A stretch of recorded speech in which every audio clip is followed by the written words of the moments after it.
All right. Well, today we're going to talk about how Bitcoin changes you. And it seems to me that we all come to Bitcoin for a reason, but the reason that we came to Bitcoin may not actually be the reason that we stay with Bitcoin. Because if your experience is anything like mine, then the longer that you're in it, the more you seem to change. And so that's what we're going to talk about today is who do we become as we go deeper and deeper down the Bitcoin rabbit hole. And joining me for the conversation today is Christian Keroles. Christian, great to have you here. Yeah, Steve, thank you so much for having me. So let's start with your background. So tell me, who was Christian before Bitcoin? And then tell me, how did you find Bitcoin, or did Bitcoin find you? Yeah, no, I think really good question. So I've been in the Bay Area, still in the Bay Area for now. And I was doing software sales at, I guess my career at that point, I'd worked at three different startups doing sales in different sort of capacities, entry level, all the way to closing business. And up until that point, I guess I would say like I was pretty primed for Bitcoin. I would say a believer in freedom, a someone who wished that politics were more wholesome and like less corrupt, like less obviously corrupt. Um, and I was really getting into personal finance. So like saving, the credit card game, investing, like how do you actually accrue wealth so that way you don't have to work forever? That was kind of like my mentality.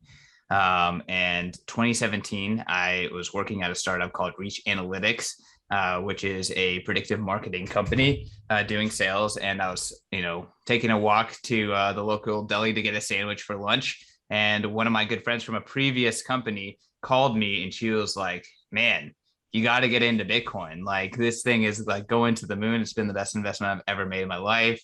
And I was like, really? Okay, well, I've heard of Bitcoin before, but I've never really looked into it. And I started doing just, a couple of days later, I started doing a little bit of research on it, just doing some due diligence. First time I'd really like actually dove into it. And I immediately was like, hey, this is a big deal. This is a really big deal for the world. Like this is like a money protocol for the globe. And, we just don't have that right now. So from that point on, I was obsessed with like crypto, blockchain, Bitcoin. I always had an affinity for Bitcoin. I realized that it itself was very special, but I hadn't, let's just say, become a Bitcoiner and really aligned with like Bitcoin only, which is currently my current perspective. But you know, through that process, I realized like I have to quit my job. Like I can't work in software sales. Like, I have to find a way to get into the Bitcoin industry. Like this is the future. Like I have to find a way to be here. So 2 weeks before Christmas, 2017, I quit my job. I pretty much quit my job at the top of the bull market in 2017, had absolutely no plan. Except for that Christmas, I asked my parents to get me tickets to the North American Bitcoin conference in Miami. So that conference was at the peak of the ICO mania. People there were like talking to me about how you can invest your ETH and get tokens, and those are going to the moon. There was actually a pop up that had banana coin, like, and it was like we're gonna put bananas on the blockchain. Like I swear to God, I honestly regret not taking a photo of that pop up because it was absolutely legendary. It would make great Twitter fodder. But out of all the noise at the I call it the Miami shitcoin conference, but or the North American shitcoin conference, but forgive my French there. But out of all of that noise, I met the the CRO of BTC Inc, which is the parent company to Bitcoin Magazine and the Bitcoin Conference. And I gave him my card, said, hey, here, I do sales. I'm into Bitcoin. I live in San Francisco. He gave me his card. He was like, I need someone like you.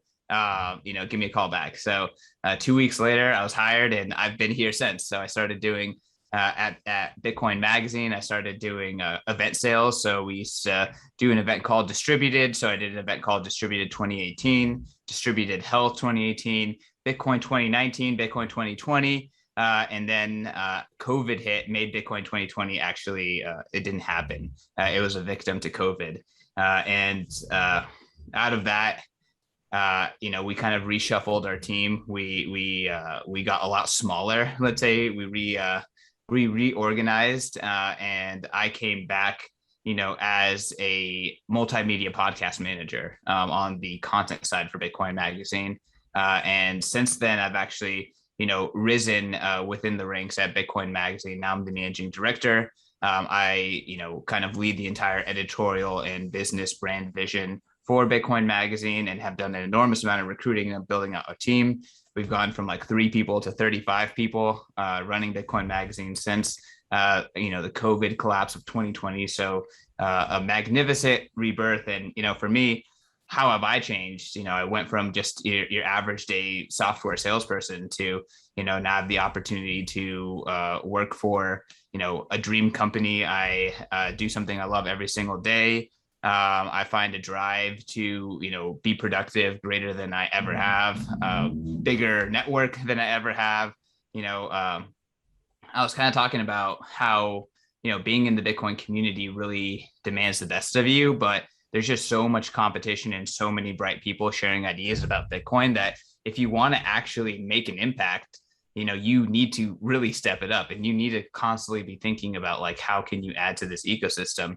And it's very much a iron sharpens iron type of an experience. So I know that was a little bit of a wide ranging story there, but that's kind of how I got from pre-Bitcoin to managing director of Bitcoin Magazine. And the last 4 years in Bitcoin, just short of 4 years, have been absolutely life-changing for me. Well, it's a great story. And so you mentioned that you were primed for Bitcoin. And what I'm interested in is you've run into a lot of people that have gotten into the Bitcoin space. And there's a lot of people that have been exposed to it. And there's still a lot of people today that are like, I'm not going to touch it with a 10-foot pole. So I think there's a lot of surface points that people can get attracted to Bitcoin initially. So as you look at that for your particular situation, what was the surface area or the vector or whatever, where it's like, this is the thing, when I see that about Bitcoin, it's like, okay, I get it. The world needs this. I'm going head first. So was there one thing, or was it like a multitude of things about it that the light bulb went off and it's like, oh my gosh, this is it? Yeah. So I think that one of my favorite quotes about, kind of like the light bulb going off with Bitcoin is a Parker Lewis quote. So Parker Lewis, head of business development for Unchained Capital, prolific writer and a great educator in the Bitcoin space. But he has a quote that Bitcoin is counterintuitive, and then it becomes hyperintuitive. And the way I kind of reframe that is that like money is a mental operating system for measuring and communicating value. So all of us live from one degree or another on like the dollar operating system. Even if you're in Venezuela, you have a really crappy fiat substitute, but ultimately, the world runs on dollars. So like your decision making is influenced by the incentives that are within the dollar system. And I just think Bitcoin is extremely counterintuitive to that, because like Bitcoin is a new operating system for communicating and measuring value that's based on transparency and a fixed supply. So it's really hard for people who have been successful and have like thrived, or have never thought outside of the dollar operating system, to see Bitcoin. And that's why folks that are in Bitcoin, you find that they are primed for it. Like they've been contrarians, they've been into libertarianism or Austrian economics, or they're cryptographers, or they're cypherpunks.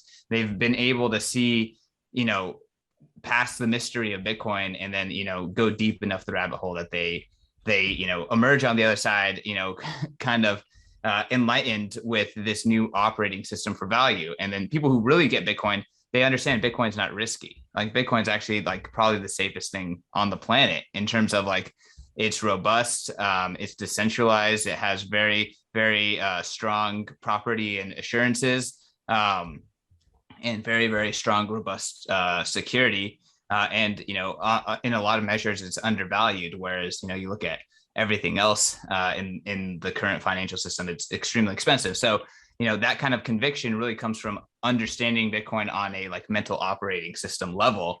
And, once you're at that level, Bitcoin is no longer something that's scary. And for me, every time the price goes down, I'm like, great, time to buy some more.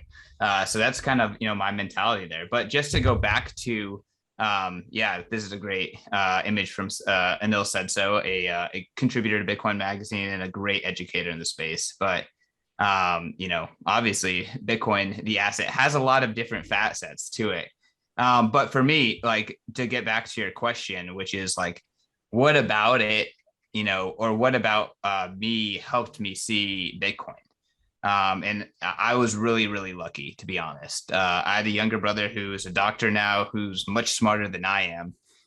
And, he was into computer programming when he was in middle school and high school. So while I didn't actually get into it myself, like, I started seeing the heuristics around it. I started becoming exposed to like, what building applications looks like what actually creating digital products looks like. So that's step number one. Step number two, in college, I was a communications major, the most useless and most useful major you could possibly do. I actually met my wife through that major, so I think it was a huge success. That's pretty useful. But another part of, yeah, I mean, I think it's super useful, but, a lot of people waste that opportunity as well. But, as part of that communications major, I had to do a like senior thesis, and I had to work with a professor on their research project and contribute to that research project. And that research project had to do with open source development, and how open source development in academia, or I guess different open source projects in academia, communicated and coordinated.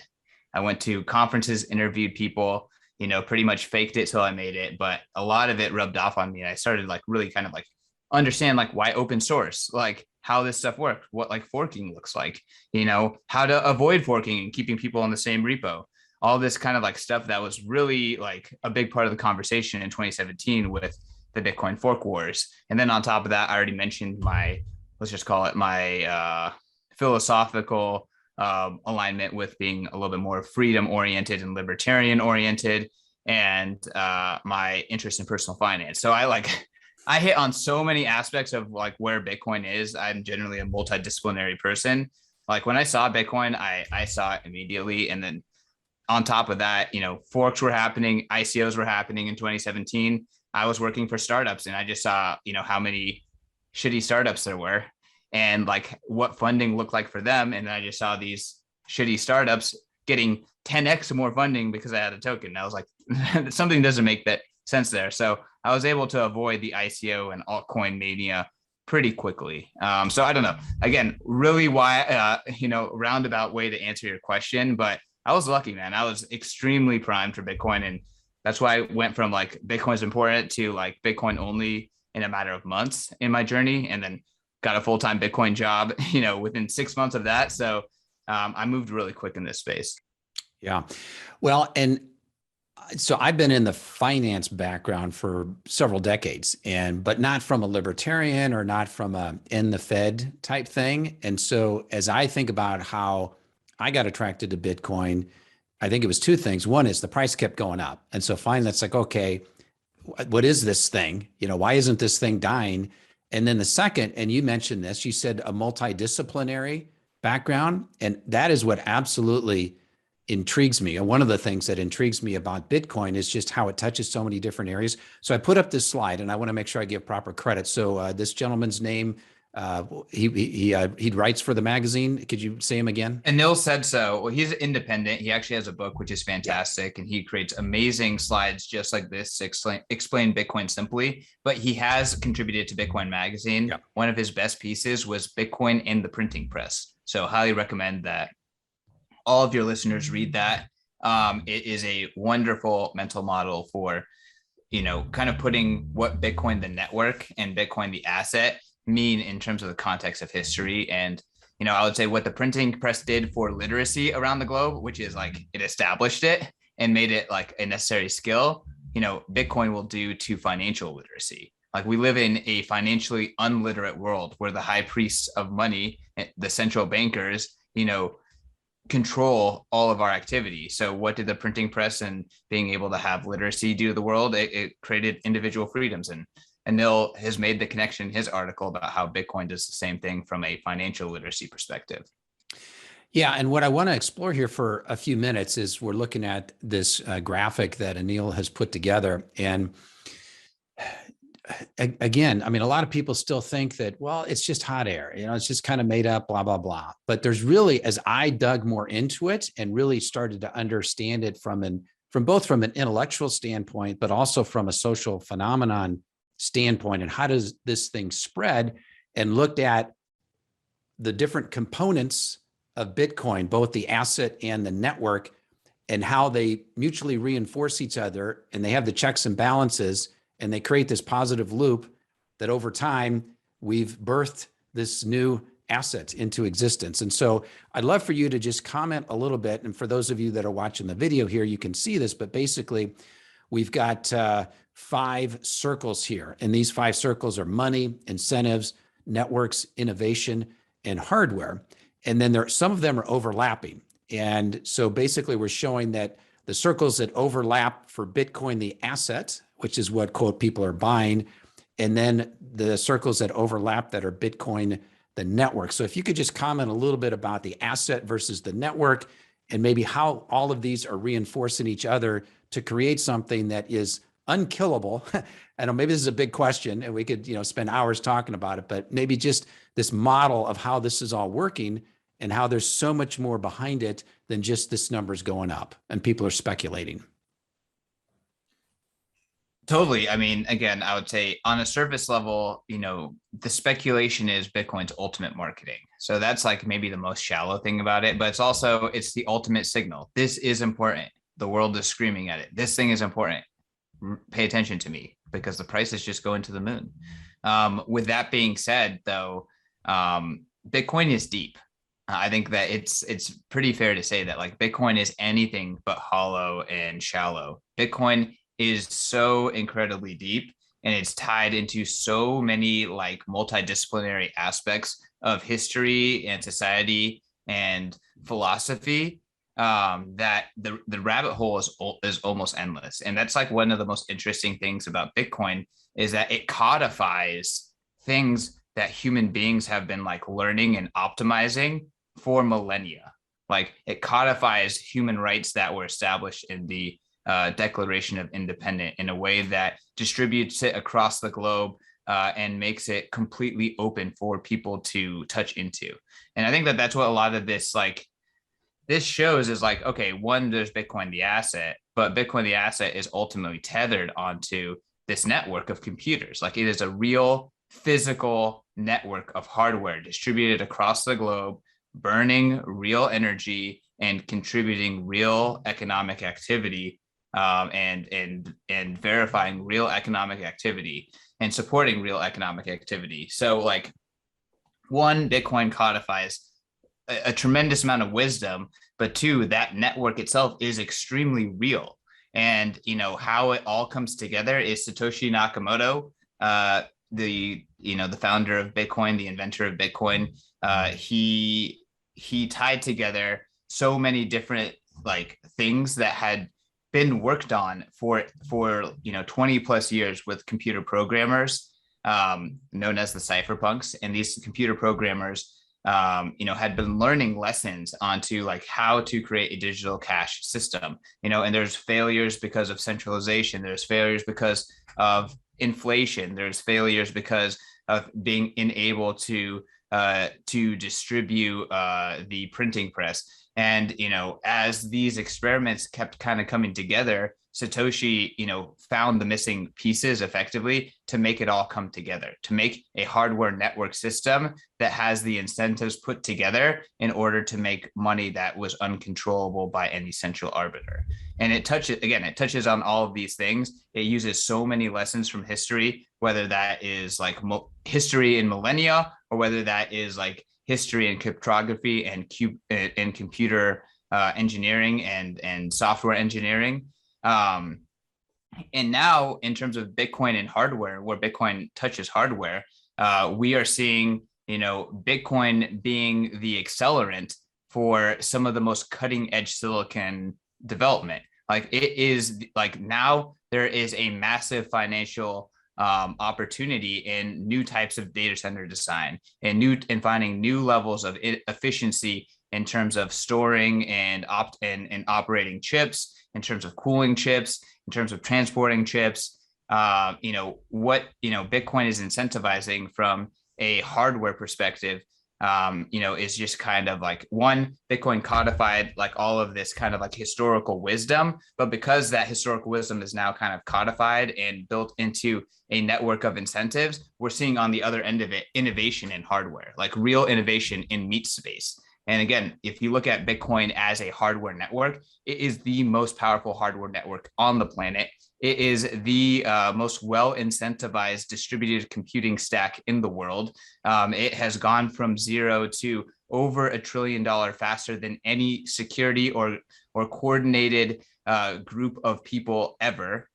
So faster than Tesla by over 4 years. So, I think Bitcoin reached more trading hours than the S&P 500 this past summer. So like in terms of like accelerating innovation moving forward because of this codified wisdom, we're seeing it in real time, and it's going to become more and more undeniable.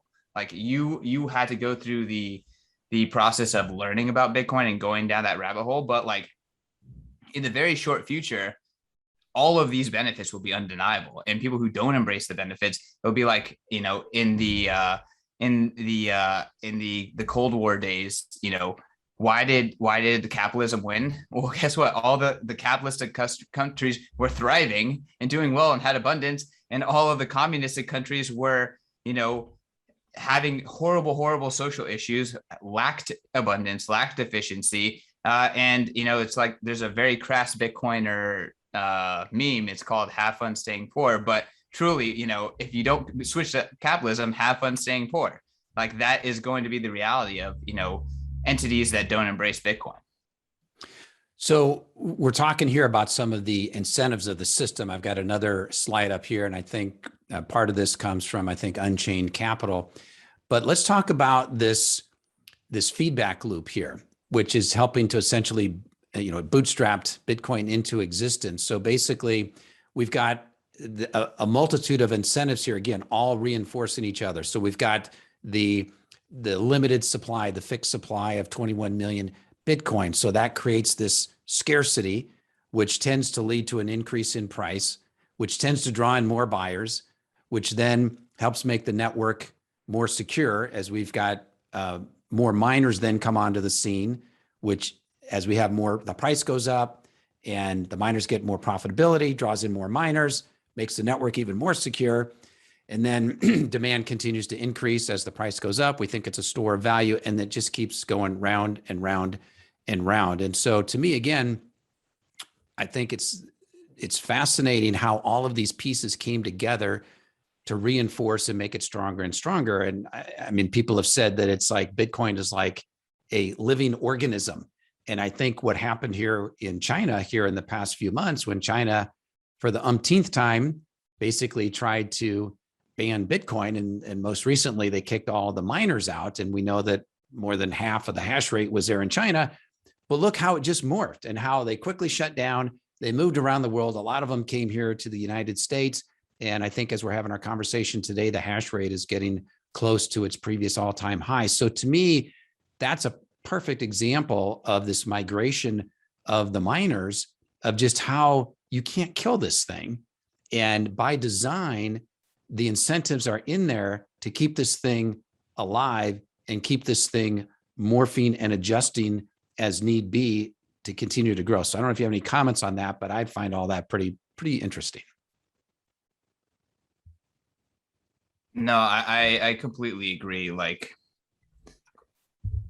Bitcoin gets a lot of scrutiny in public, and I actually just sent you a Twitter link from the Rational Root, but I think it kind of ties into this circular image that you shared here. But really what the Rational Root has done is he's actually plotted Bitcoin price against different exponential approximations of Bitcoin's price, and then effectively it's like this circular kind of thing that shows Bitcoin's price increasing over time. So all Bitcoin needs is time, and the price and scarcity will enforce price to go up. And he's plotted it, and it's just scarcity times time equals higher prices. So it really does kind of fit into this circular image. So I don't know if you want to check that out or share that image. But yeah, I mean, again, so you can see the blue is like very early days, but since Bitcoin's first year, it's pretty consistently just been moving towards higher and higher prices just over time, just as that circular cycle continues. So where does this lead? And so we know we've got this 21 million cap. We know we've got the fiat system.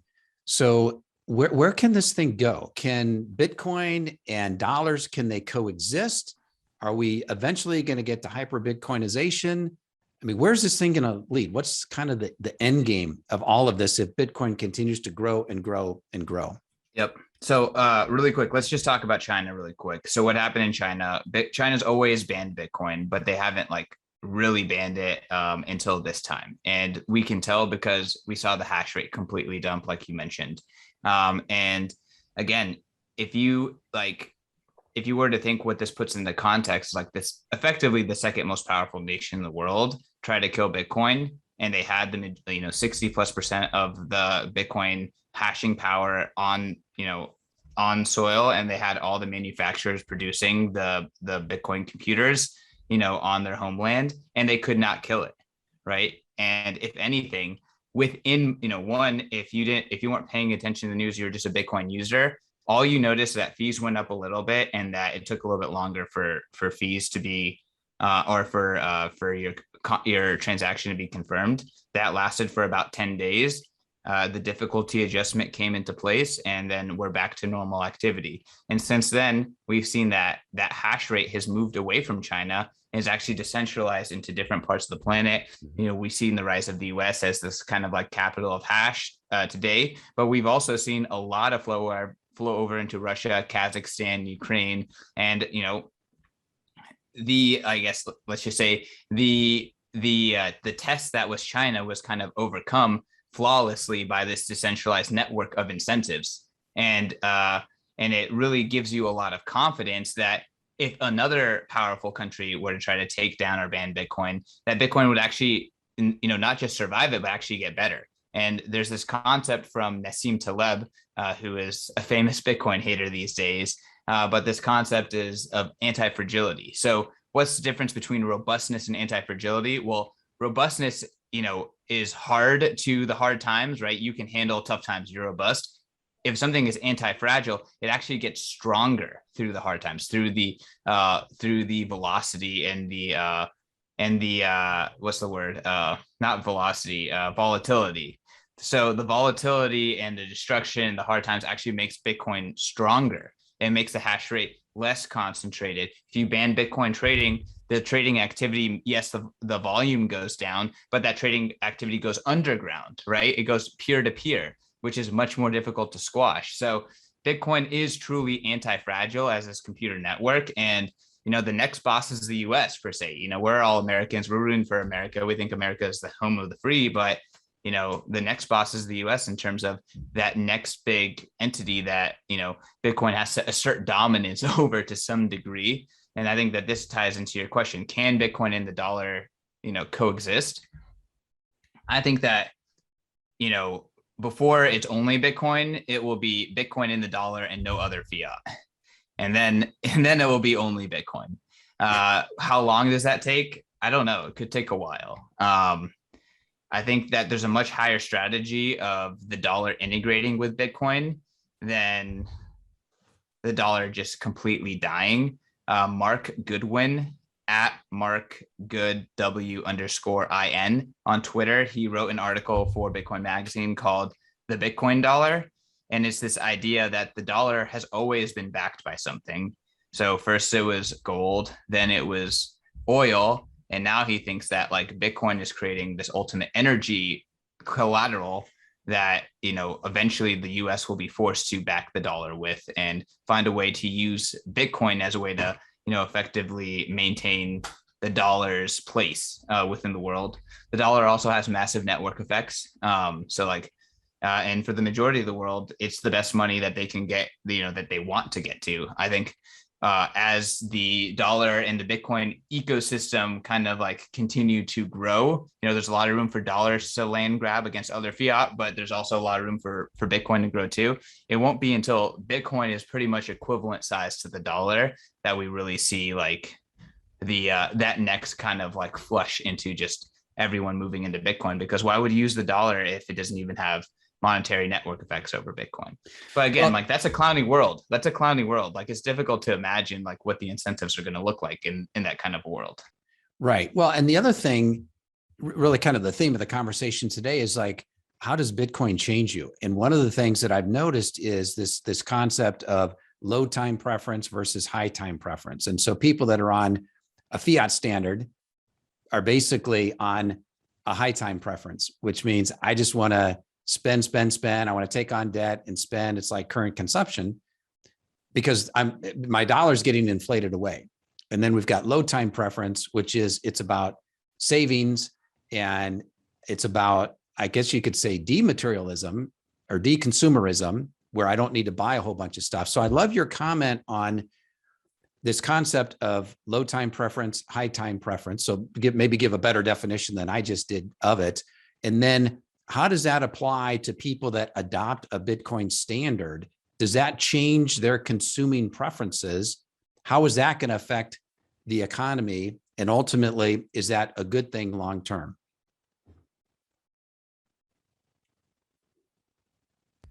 So I think you nailed it on the head. I think we've been talking around this idea that is time preference. And I mentioned, a fiat standard, a fiat mental operating system for communicating value has a certain set of incentives. When you're on that system, you can't escape those incentives.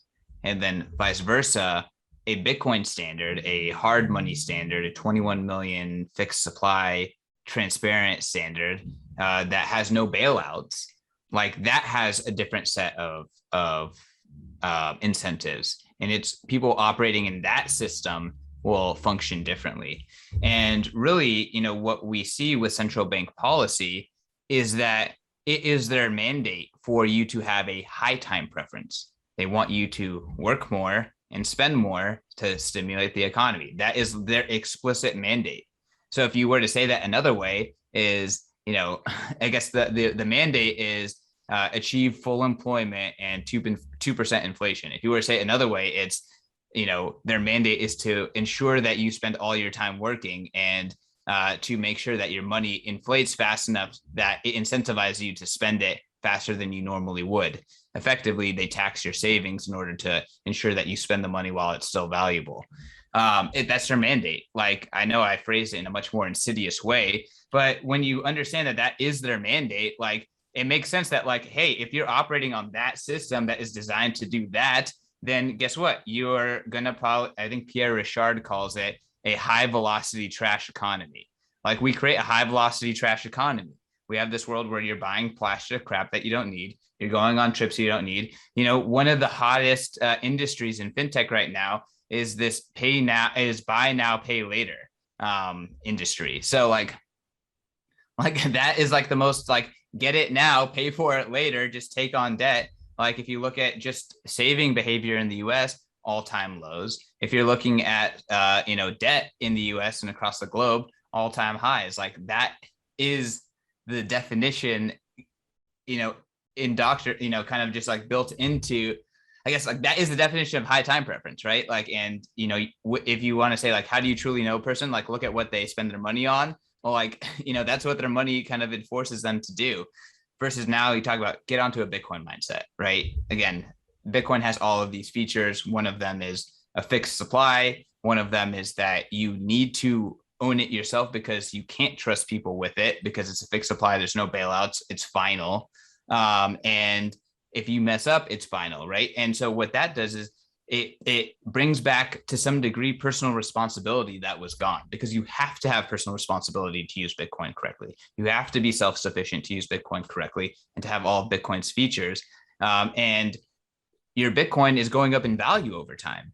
So because it's not controlled by a central bank that's programmatically making it go down in value so that way you spend, this is actually going up in value, which if you can rely on it to go up in value over time, because we're going to be more productive as a human being, but the amount of Bitcoins that exist will only be the same, if not going down, because, you know, people die, people lose them, whatever.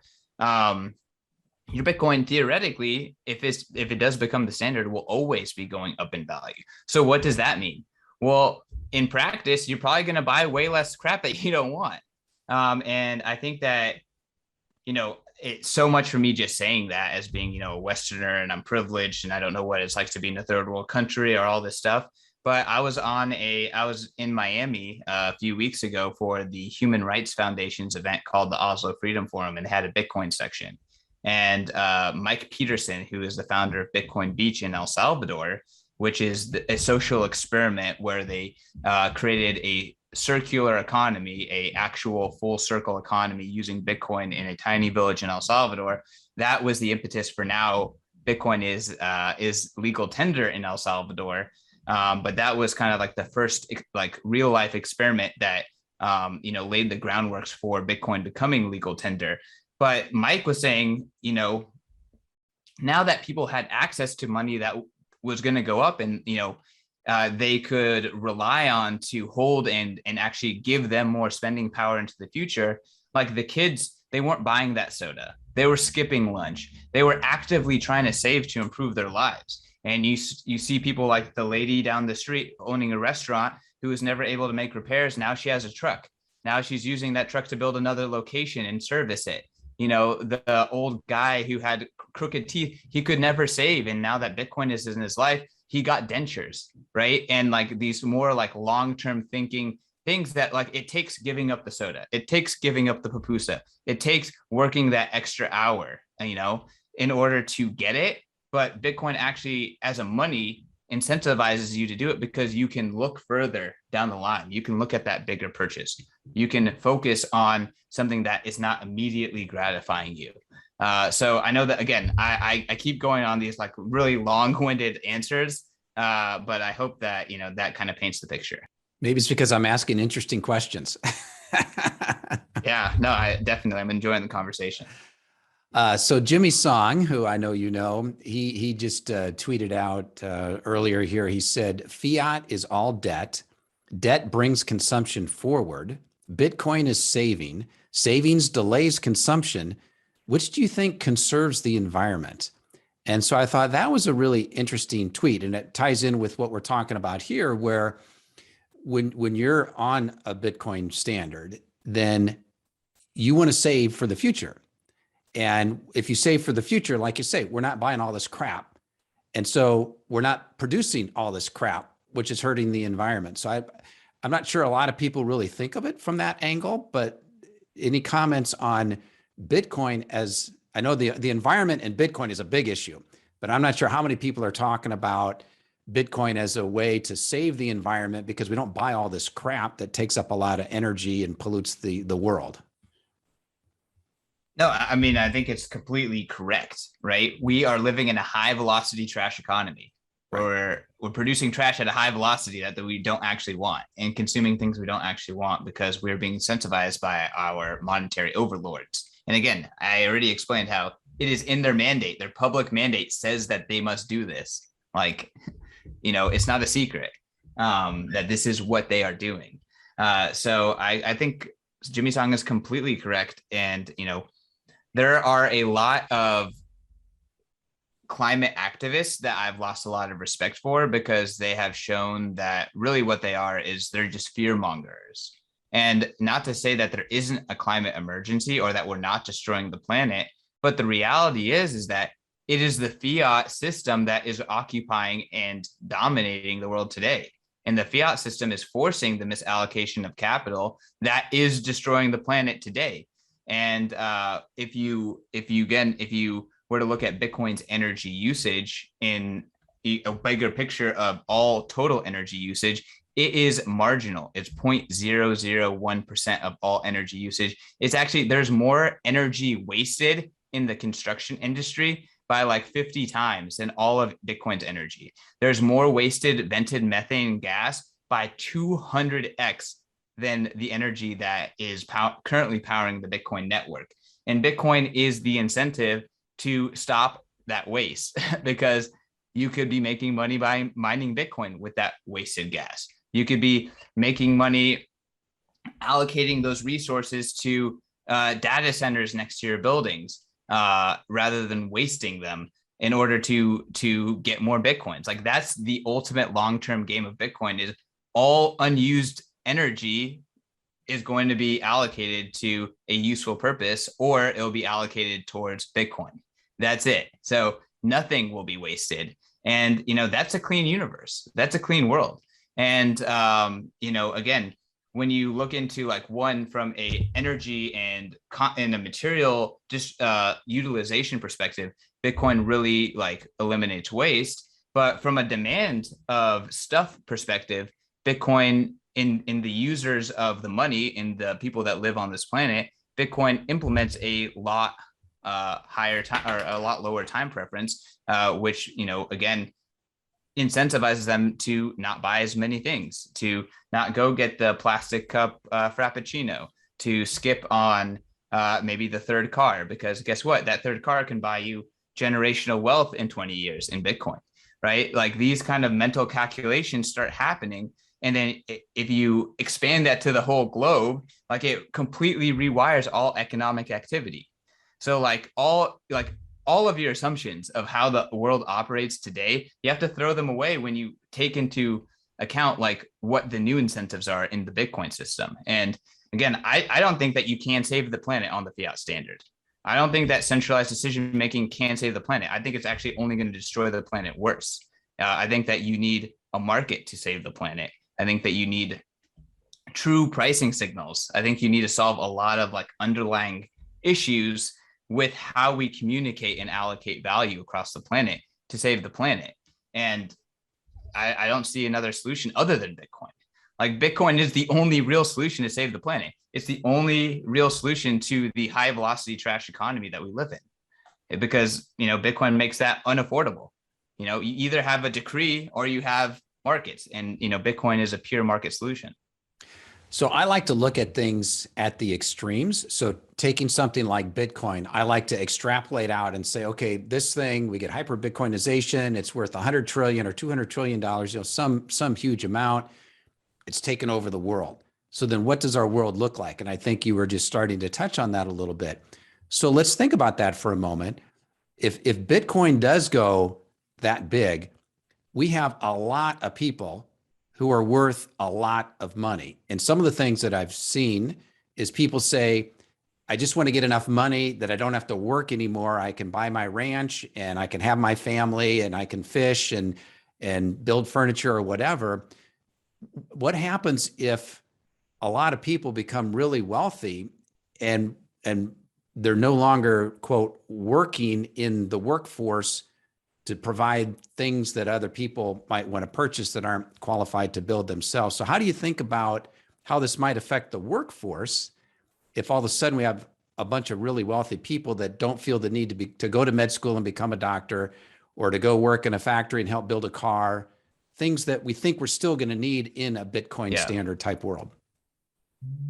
I mean, first and foremost, there'll always be the haves and have-nots, but now the have-nots have equal and open opportunity to the same wealth preservation and wealth accumulation tools that the wealthy have. That is absolutely not the case today. If you're wealthy, you can evade taxation, you can evade inflation, you can get into assets with very high price tags, and you can get access to very, very low debt.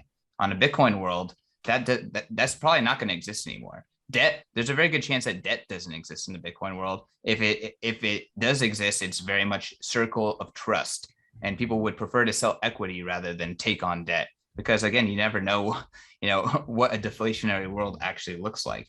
When it comes to like, okay, are people going to work? I think people always will work, right? You could have said the same thing, like, what will automation in agriculture do to society?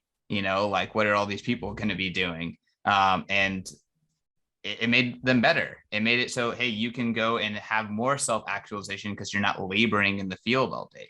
We live in a world right now where central bankers' mandate is to force you to spend your time working, and they are manipulating the money in order to do that. So how would you spend your time if you weren't forced to spend your time working? What if you could allocate your capital into pursuing things that are more creative, things that are riskier, and you had the economic foundation in order to do that without having to rely on a stable salary, right? Like, what does the work like? That's a new renaissance. Like, that's what the Renaissance was in Italy. Like, what if we have a global Renaissance? Like, think about human capital as in like a human being can produce so much, right? And then think about all of the countries living in hyperinflation where human capital is just being drained, right? Like, we could bring 60 to 70% of the world online that are not online right now. They're not contributing to society whatsoever. So like, we live in this world that's just taxed by centralization, by bad monetary policy, by corruption. Like, Bitcoin offers this opportunity to relieve that completely. And guess what? Wealth is going to be created, but that's going to change how we allocate capital. And it's going to change, how we spend our time. And, Jeff Booth talks about this in his book, The Price of Tomorrow. Technology is giving us more time. It's giving us more efficiency. It's giving us a lot more power and ability to do more with less. And then inflationary monetary policy does the opposite. Again, central bankers making sure that you work more, making sure that you spend and can't save, and to stimulate the economy today, to help the country today, right? So like, I'm confident the cars will get built. You know what? Maybe we might actually have the flying cars, right? Because people can actually take the time to like, hey, I don't have to go, figure out what's the next sexiest sports car. I have enough time and I have enough resources to actually like go down and figure out, what's that next level in transportation? How can we do it a better way? I think there's like a stat showing like, yeah, I'll stop. But, there's a lot of stats that kind of just show like working more doesn't mean producing more. And we're seeing like in hospitals, doctors staying the same as the 1970s levels, administrators going exponential, right? A lot of people are working more in hospitals. Are they serving more patients? I don't know. Maybe, if we gave people their time back, they could find out how to build better hospitals, how to serve patients better. Right now, they're just busy working. Well, I think one thing that we've discovered over the centuries is, several centuries ago, it was Thomas Malthus or someone was talking about how because of technology and advancement, I guess one of them was saying we're going to have overpopulation. Well, we can argue that, but I guess the point I really wanted to make was that, and maybe it was Keynes or someone from about 100 years ago was saying that at some point in the future, we're only going to have to work like 10 hours a week and we're going to have so much leisure time. Well, I think it's become clear that we don't have, we have unsatisfied needs and desires. It's an unlimited amount of needs and desires. And so even though we may have enough money, we're still going to work from the standpoint that we want more. And maybe that's just our consumerist society that is causing you to want to buy stuff, getting you to buy stuff because of inflation. So maybe, like you say, maybe in a Bitcoin world, it's going to flip everything on its head. And instead of us being this consumerist society, it's going to be more of a savings, more of a traditional values, more of really the meaningful things in life. And that's the change in society that's going to happen. So maybe that's what this is actually going to do for us longer term. So with that, I know we're going to wrap up here in just a moment, but what could go wrong with this? I mean, what we painted here could be a very nice picture, but what do you think is the risk? What could go wrong with this world if it becomes a Bitcoin standard? I mean, it's a brave new world. It's a new world where we're capturing all the energy on the planet. It's a new world where every single person, child, elderly, African, South American has access to pristine money. It's a world where governments can't fund themselves the same way that they do.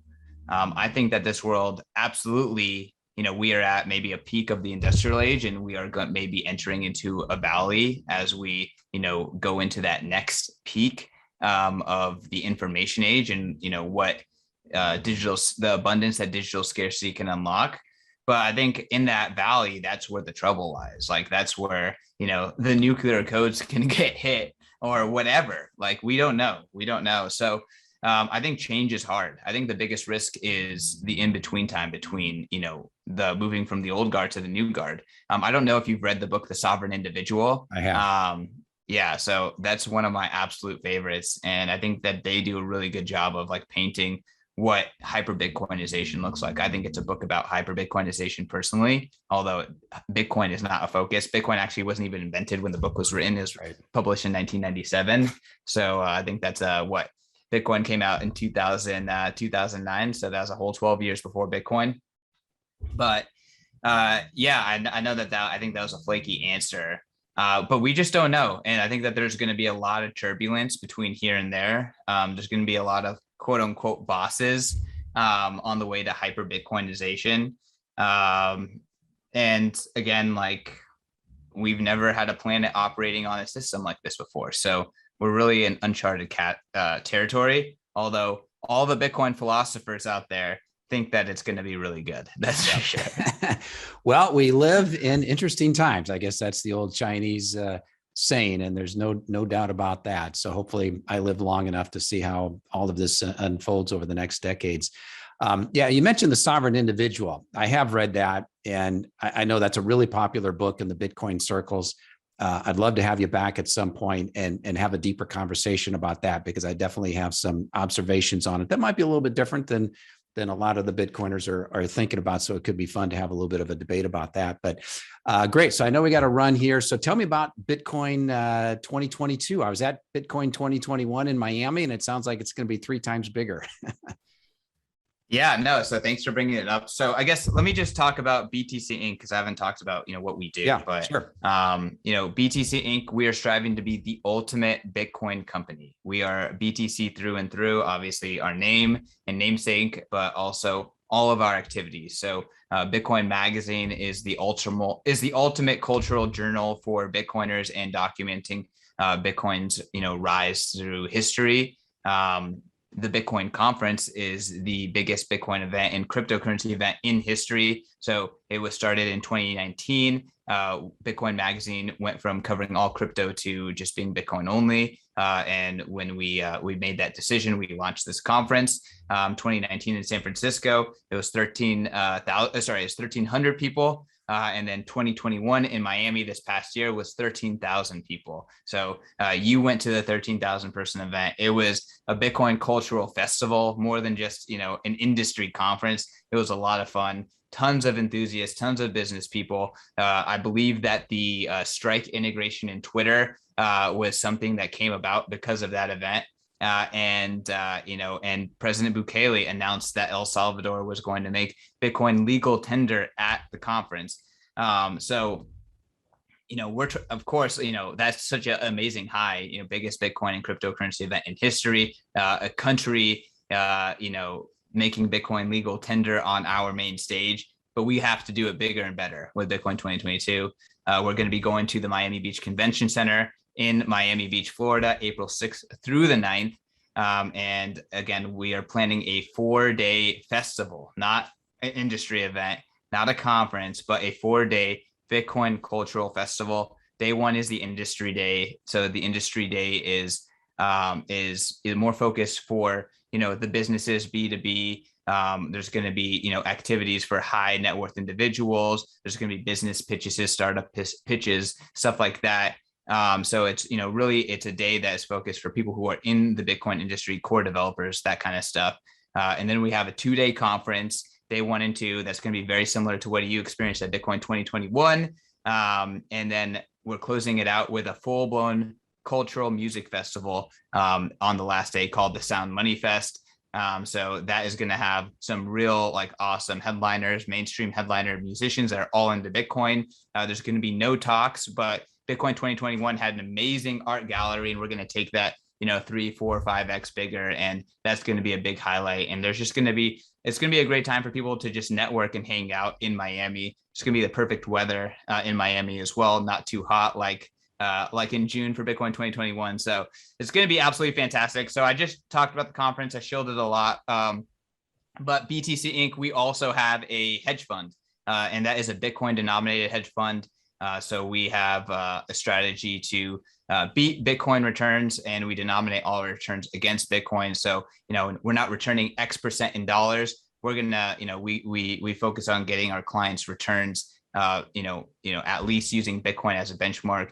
And again, it kind of just shows we are like a 360 Bitcoin company: media, event, financial services, and we're doing more as well. So that's what BTC Inc. is. Our crown jewel is the conference, is this pilgrimage every single year. This next year is going to be Miami Beach. Last year was Miami. It was absolutely fantastic. And who knows what Bitcoin 2023 that's going to be. We're already starting to think about it.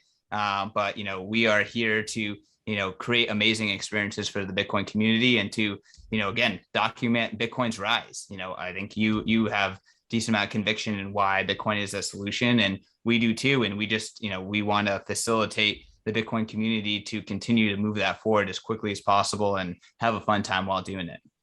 I just think someday we'll be able to hold that Bitcoin conference on the moon. Yeah, I mean, hey, with all the innovation that comes from Bitcoin, maybe it'll just be a money conference on the moon, but we'll definitely be very, very iconic for sure. Very good. And anyone that wants to register, they just go to bitcoinmagazine.com for the conference, or is there a separate website for the conference to register? Yeah, so I mean, you can eventually get there if you go to Bitcoin Magazine. We have an events tab that will take you there. But if you can go to b.tc/conference, you can see all of our speakers. You can register for tickets there. If you pay in Bitcoin, you save. So we want your sats. We are willing to give you a nice hefty discount for that. Do not miss coming to Bitcoin 2022, and do not wait to get your ticket, because ticket prices are going up programmatically. We designed them that way. All right. You can also use my code BELAY, BELAY. So Christian, this has been great. Appreciate it. And congrats on your trajectory here and all the great work that you and the team are doing at BTC. So look forward to continuing to watch all the great work you guys are doing. All right. Thanks a lot, Steve. And this is a great conversation. Cheers.